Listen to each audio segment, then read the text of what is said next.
These bottles are French, from around about 1880. This is called a filigree brass overlay. They have a glass stopper.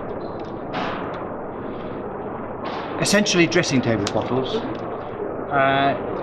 You can find them, this is cobalt glass, you can find them with sort of views of Paris. But these are quite unusual because they have little portraits on ivory, hand painted, very, very delicate. They are two separate little portraits.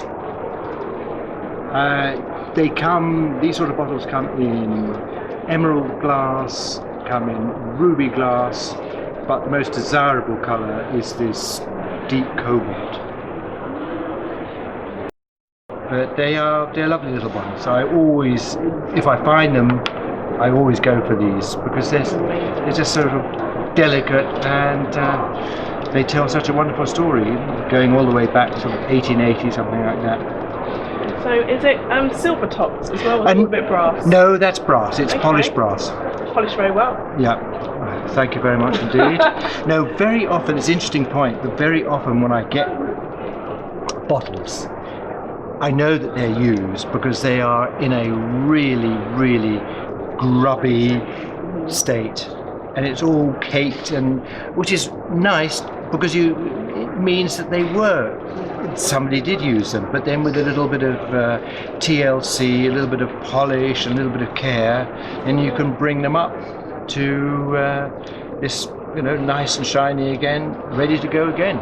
They run at about £250 each, but it's unusual to get a pair.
Effectively, you've got a client base, especially the ones that come into my shop, who are all under the age of 40.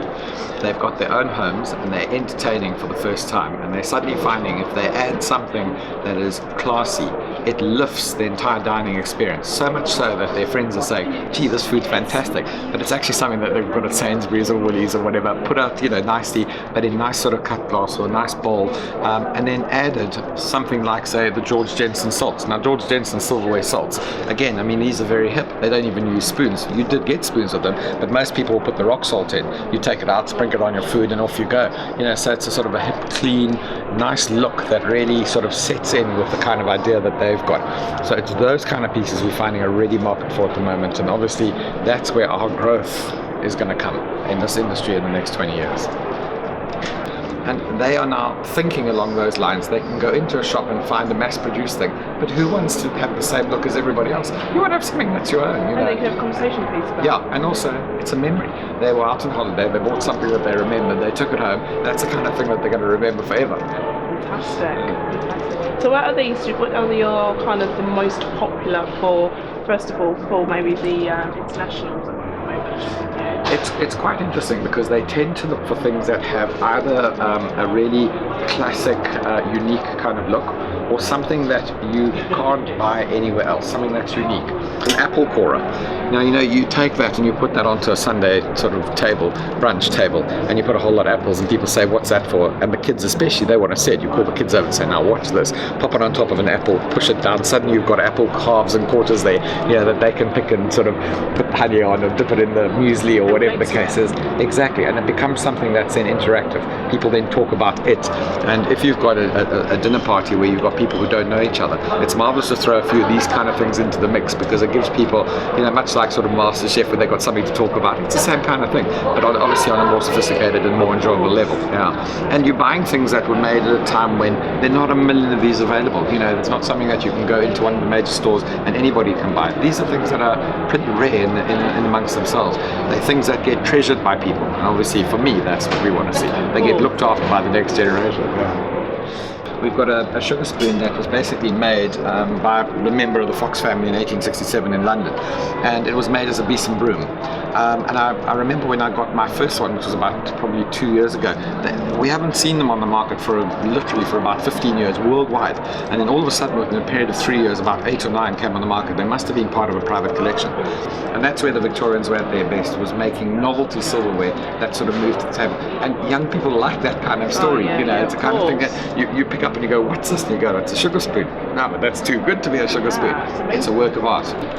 So you mentioned social media, so that's another thing. So a lot of traders don't tend to be on social media. I'm very active on social media. Yeah, look, I mean, I must be honest with you, it hasn't taken off yet. We're still very much at a grassroots level. Yeah. If we look at social media for this fair, the social media campaign has been very strong.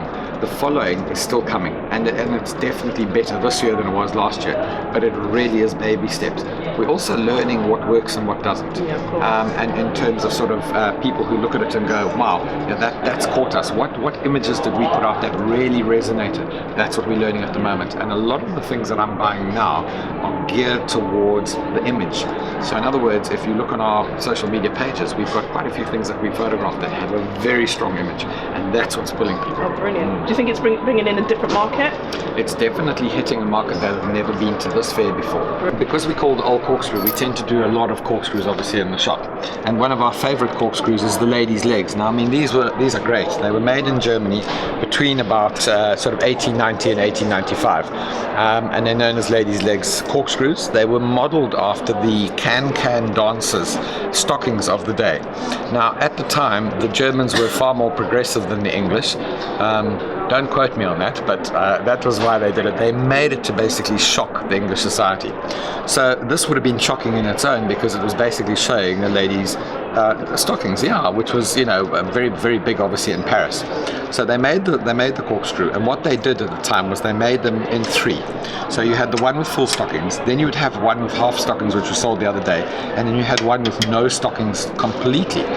So the story goes that if you were an aspiring German gentleman, you took 3 bottles of wine and a lady and 3 corkscrews on a picnic. And by the time you got to the 3rd bottle, everybody was aware of where the picnic was going to end. Okay. And so the social message that they were sending across was a lot of fun. In its day, it was such a shocking corkscrew, so few of them sold, because it was quite outrageous. So of course these were the most popular, and today are the most affordable. This is the most expensive. And they range in price from about sort of £450 right through to sort of 1800, depending on the maker. The maker obviously will, to a corkscrew collector, will sort of move the costing. So yeah, one of the more fun things that we do in the shop, and certainly hits it resonates with the younger clientele, because they come in and they go, I can see that in my wine bottle. Yeah, you know, you put it in.